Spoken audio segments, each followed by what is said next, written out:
So hi, this is Gavin from FE News. I've got the great privilege to be chatting with David Price, who's launching a new book today, this Friday. And it's the new book called The Power of Us. How do we connect, act and innovate together? How are you, David? I'm good, Gavin. And yeah, I'm very well. It's a bit stressful, but it's okay.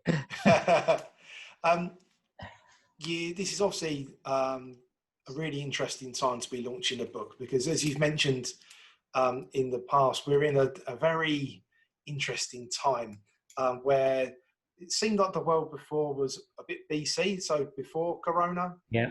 We're stepping into a time of after Corona, but we're actually right now, as you said, we're in a DC during Corona. Yep. And it's what I'm really, really interested in, which I think our audience would love to hear, is what can we learn from the process we've been through? What does it mean to the future of education and the future of work? Because it seems like nothing is ever going to be the same again. Obviously some things will be, but what can we learn? How can we take this as a learning experience and have a solution to move forward and to make things better?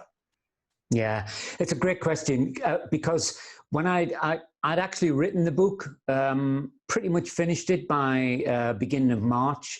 And my wife and I we were training teachers in Australia, and the tour got cut short, as the implication happened and everything just started, all the dominoes started falling. For us, it was a case of, can we get back to the UK in time? Because they were closing the airports.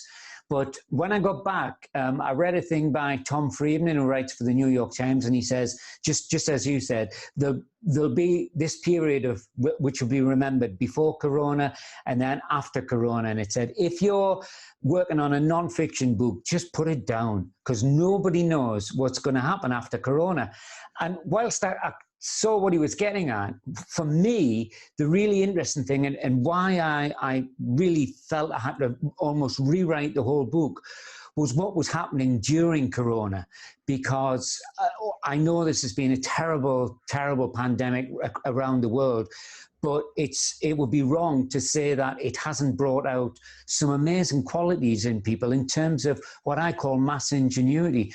And so I felt that was a really important kind of affirmation of what the book's about, which is really about, I mean, when my first book, which was called Open, and it was about how social learning works, and people would say to me, just tell me what the book's about, but like in 30 seconds, and I could never do it. This time, people say, so what's this book about? And I go, that Mercedes Formula One team, how they did the continuous breathing machine with UCL, and they did it in less than 100 hours. It's that.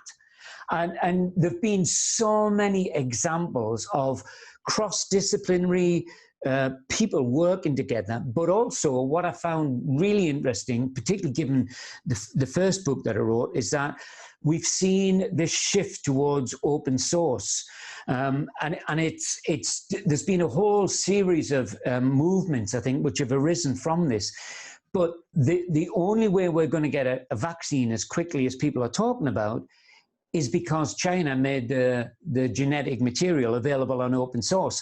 And that's been the same whether it's a design for a face shield or for a new kind of ventilator.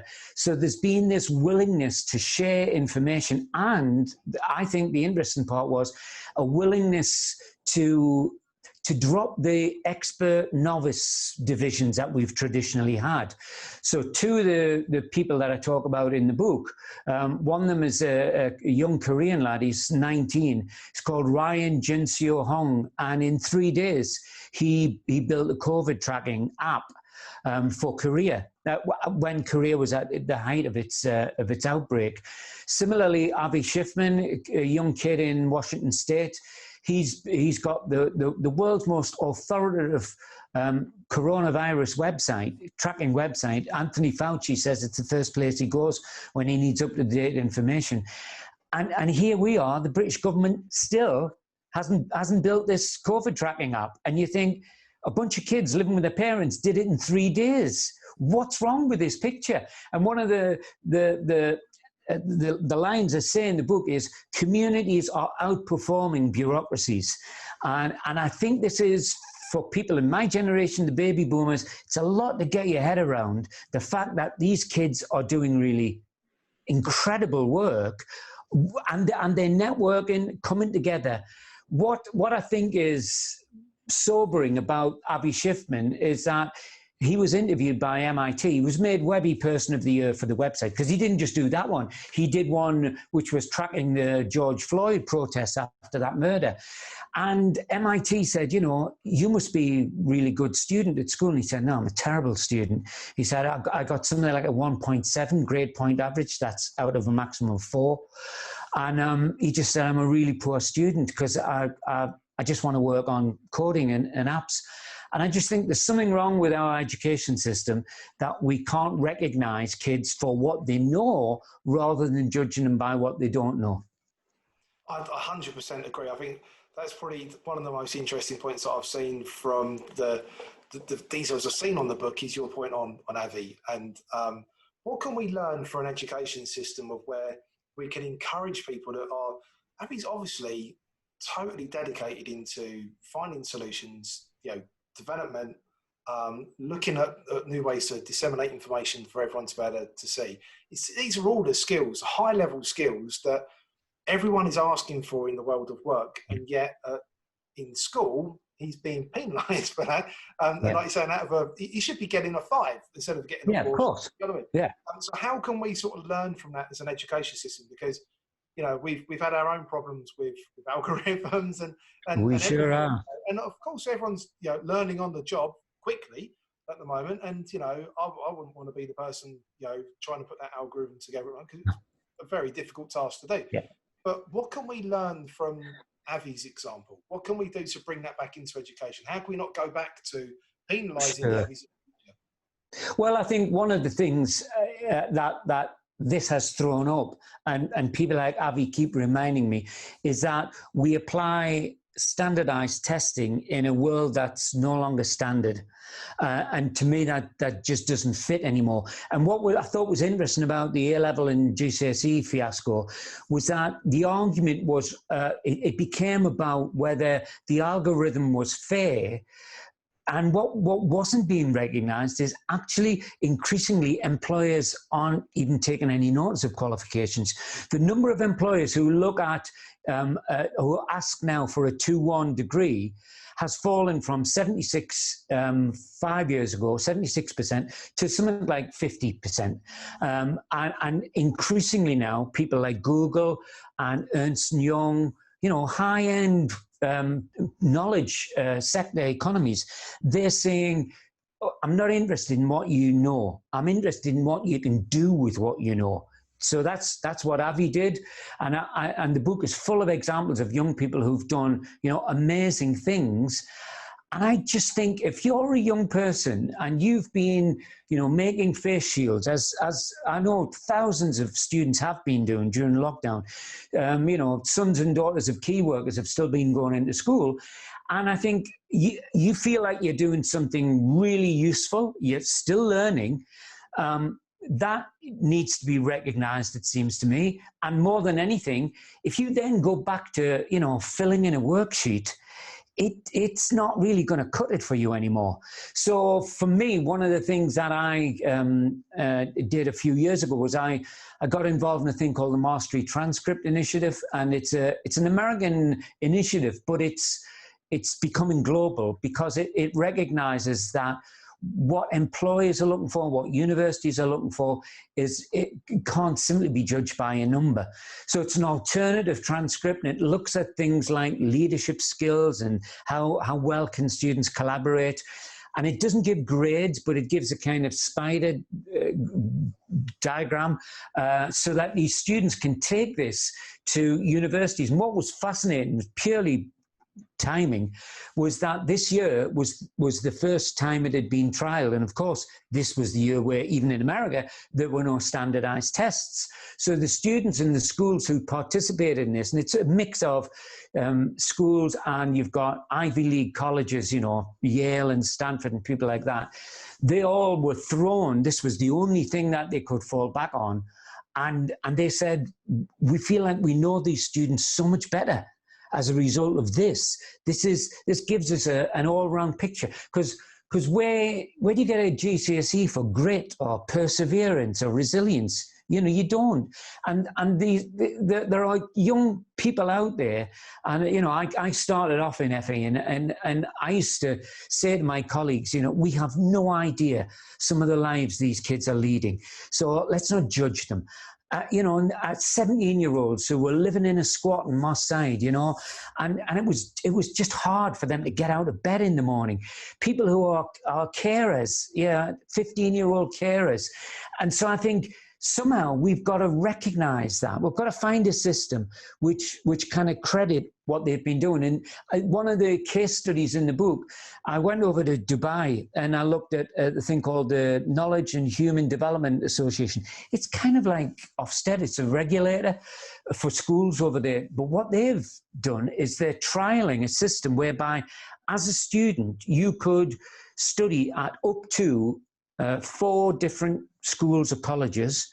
You can have your passion accredited, so you can spend a couple of days a week doing that. Or if you think you might be interested, say in, I don't know, photography, you can have a couple of days a week with a photographer, and that would be accredited.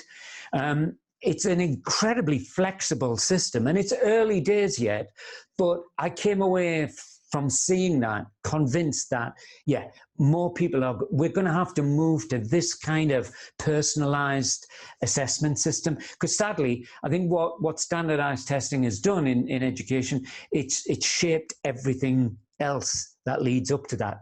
So the curriculum is about informing what the standardized requirements are, and so is the pedagogy. So for me, if we could use this virus as the point at which we said, and I think we have seen that. We have seen parents who've questioned the validity of the qualification and the stress that the students have been under. I find it staggering right now that politicians are talking about the need for these students to catch up. So we'll give them more tests to see how much they've lost while they've been away. And you just kind of think, give these kids a break.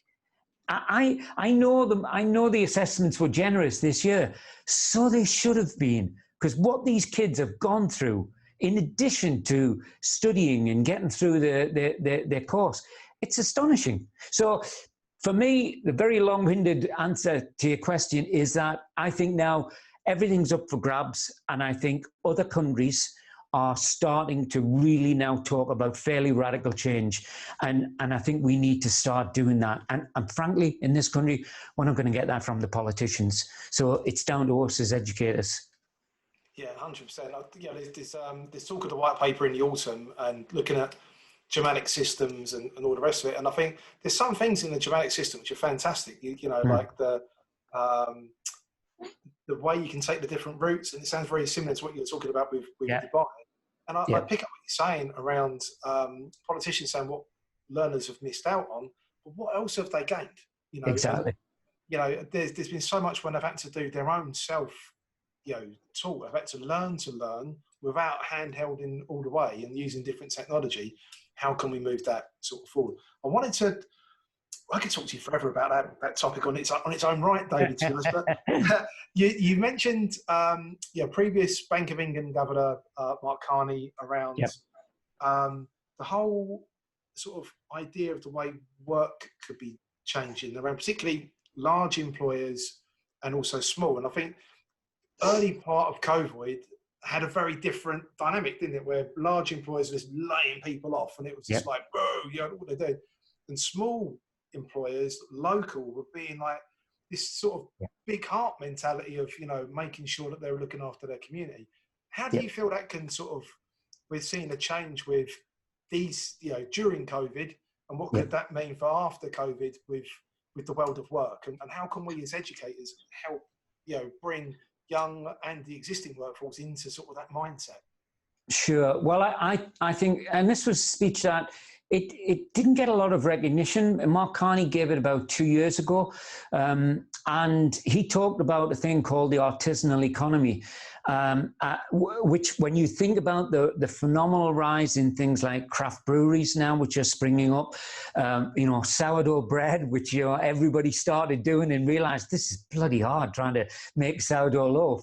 But we're seeing this desire, I think, from people to look at the artfulness of production now, and what that will mean. Well, I think there's two sides to it. One is, being really frank about this. We all know the economic fallout for this is going to be horrendous. So jobs are going to be lost. I think personally, if ever there was a time to start experimenting with the universal basic income for young people, particularly, this ought to be the time. But if we can't do that, then I think, sadly, an awful lot of young people are going to be what I call reluctant freelancers. They wanted a job, they just couldn't find one, so they have to do whatever they can. And the great thing about this shift in this artisanal economy is that because of the internet, you've now got a global market. Websites like Patreon, Etsy, even eBay now, people are able to, I'm not saying they're going to get rich, but they're able to put food on the table simply by whatever it is that they do, whatever service they're providing, or whatever the thing is that they're making, they can find an audience for it. And I think this is increasingly going to play a much bigger part in our economy. What does that mean for education? Well, I think it should make us really pause and think.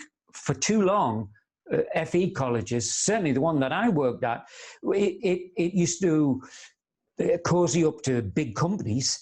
Obviously, they were seen as major local employers, but perhaps what it should be doing is giving students advice about how to set up your own enterprise. How do you do branding? How do you do the marketing, the networking? I'm at a point now where my career should have finished. I'm past retirement age, but I've been working as a freelancer for 20 years, and yeah, I've got the kind of portfolio career that everybody talks about. And sure, it's not easy right now. It's definitely not easy because of COVID, but it's made me realize, I've now got an office that's turned into a TV studio. I understand the power of networks, and this is what I think is happening, which I'm not sure enough of our schools and colleges are aware of. The fact, for instance, that so many recruiters now for companies, they're doing it through LinkedIn, and therefore they're looking at how big is this person's personal network, and all of this is really going to be a factor whether you're being employed by one of the new knowledge tech economies, because that's probably one of the few areas where we're going to see growth, but even more so if you're trying to set up your own small enterprise. No, definitely, and I think that leads me on to my previous career was recruitment, so I'm going to go into that for definite, around the way that's changed around LinkedIn and the way that AI in particular is helping. It then goes back to the algorithm, like with the exam sort of grades, really, is around people's understanding of how we interact with AI, and also like things like 3D printing. I mean, what do you see the future for AI and 3D printing for employment and for education? Well, I think, I forget who it was, but there's that line that a technology only really becomes revolutionary when it becomes commonplace, and we saw that with email, that it was only when everybody was using it and you didn't even think about it that you realized just how profound a change it had been. I think we're still at the early days in terms of 3D printing, but what it does do is it opens the door to that cooperative production. And in some senses, none of this is new.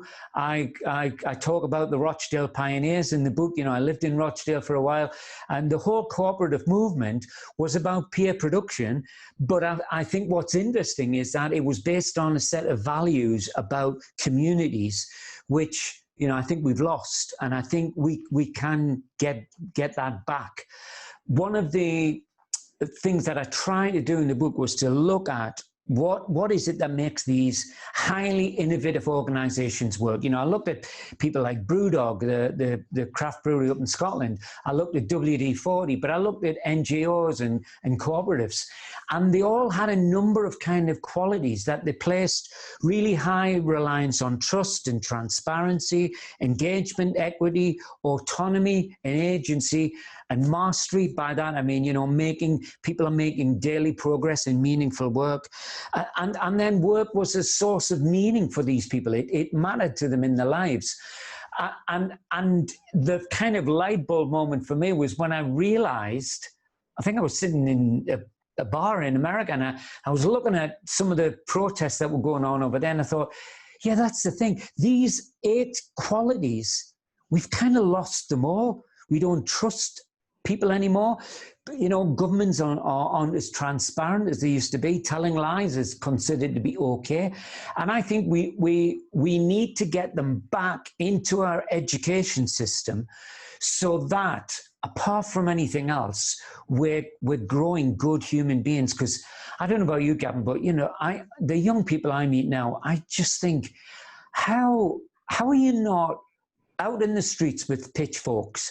Because the thing I said in open was, you know, my generation, we had the party, they've got the hangover. You know, we amassed all of that debt. You've got young people now who think, I'm never going to be able to afford a house. I'm never going to be able to have a pension. And yet there's no bitterness about them. And there's still a kind of optimism, you know, and thank God it's because they're young. But I just think, this part of me thinks, when you look at the fact that in the last 10 years, there have been more mass movements around the world than there have been in the previous 100.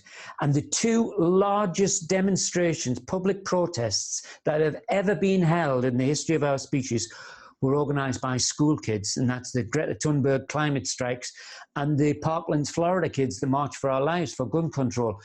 And you think, if they can do that, we should just get out of their way and you know, I say in the book, we should just give them the keys to Parliament, because they couldn't do a worse job than the crowd who are in there right now.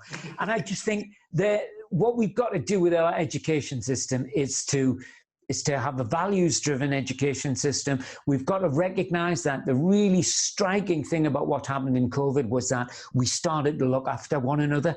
And I think we need community-based curriculums going forward. We need students doing work that matters and seeing the value of that.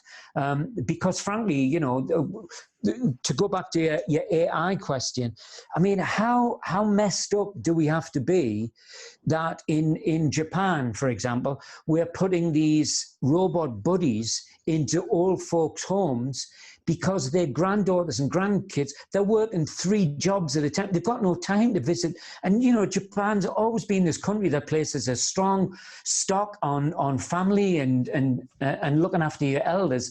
And now we've got a robot who's doing it because the kids aren't having to go out and work so hard. So I feel like what I'd really like to see is that we go, okay, let's give you this basic income, young people, so that you can start caring for your family, you can start caring for your community, you can start to think, how are we going to fix the climate emergency? What are we going to do about mass migration? And there's a new university opened up in London, the London Interdisciplinary School. I don't know if you've come across it, but it's set up by, you know, the School 21 people. And it's the canary in the coal mine, because you don't study to do a degree, you study to solve a wicked problem, like how can we bring an end to malaria? What do we do about mass migration? That to me is education that means something. Yeah, 100%. Yeah, 100%. I wanted to talk to you about leadership, and you've got a section in the book which is really interesting to me around hugel culture. Maybe could you explain what that is to the audience, and what that could mean for leadership? Because I think what you're saying leads into that, and what we can learn and how we can disseminate. Yeah. Okay. Well, this probably won't work because it is pouring with rain outside, but I'm going to try and switch the camera, see if I can do this, because it's better to show this, to demonstrate it. Yeah. Yeah. So I don't know if you can see it, but at the bottom of that picture, I've got some sleeper beds, some raised beds. And I know because we've spoken about this, I know you're one of the few people that actually has come across the term hugel culture. So this is a doer-upper, this house. And when the builder was in, I said to him, Rob, I want some raised beds. And so he did them for me, and there's a few more that you can't see. And then we thought, how do we fill them? So I started looking up what you could do, and you can put rubble in there, or you could do this hugel culture, which is that you basically take bulky organic matter and you put that as the base, and then you put your kind of topsoil and your compost and your manure on top of that. And what it does is that over time, that bulky matter feeds the nutrients to the topsoil, and the theory is that you don't have to keep fertilizing it, all the time. You don't have to keep feeding the soil. And for me, as I was doing this, I was grappling with this question of leadership and how do you build. How do you get people to be ingenious? How do you build that culture of innovation? And of course, I realized that that's what it is. A good leader now isn't the hero who's always got a ton of great ideas. And I speak as somebody who thought I was that person, and I used to manage about 100 academic staff, and I'd forever be coming in and saying, why don't we try this? Why don't we try that? And really, after a while, people stopped having ideas because they just thought, oh, he's going to come in and tell us what we're doing next. And the good leaders now make sure they build that hugel culture for innovation, create the culture where people can be innovative, and it will just happen naturally. You don't have to do all the heavy lifting. So basically it's around developing a culture of getting the foundations in to have the legacy of continual innovation and development. And we can find inspiration in the strangest of places, because, I've visited schools and colleges and universities all around the world, and the best learning culture I've ever seen was at the headquarters of WD-40, which is a strange thing because it for a long time, it only ever made one product. But the leader there, Gary Ridge, he's an Australian, and he's the finest educator I ever saw. And he said when he took over at WD-40, it was just like this river of gold. They were just making money. They didn't know what to do with their dividends. They only ever had one product, and he said it was great, but there was no new ideas coming. He said, and people were afraid as a result of that to suggest anything. And they were afraid to try things. And so he set up this culture, and it's all about the language. He talks about a tribe that he built. The people felt they had a common vocabulary, and people would come in the early days and they'd say, oh, Gary, I've screwed up. And you go, no, I'm going to stop you there. You haven't failed. You've had a learning moment. The only thing I ask you to do is to share that learning moment with your colleagues so we can all learn from it. And over that, he built, the engagement level at WD-40 is off the charts. It's like 93% of employees would class themselves as engaged. And, he's got schemes where people go off and they do masters. He's got the learning labs. He's got a lot of peer learning, which is going on. Brewdog is pretty much the same up in Scotland. These companies, in addition to those 8 characteristics that I talked about before, the thing that they all had in common was a really strong learning culture. And I know it sounds strange, but actually some of our learning institutions don't have a very good internal learning culture. And I find that puzzling and sad. Yeah, because it's what we do. Yeah, 100%. It's like builders that are too busy to actually look after their own house, isn't it, type of thing. David, thank you so much for taking all the time out today to chat through just around what's happening in the world at the moment. But I think if that doesn't give a foundation for people to want to click below and have a little bit look at the book in more detail, I don't know what will.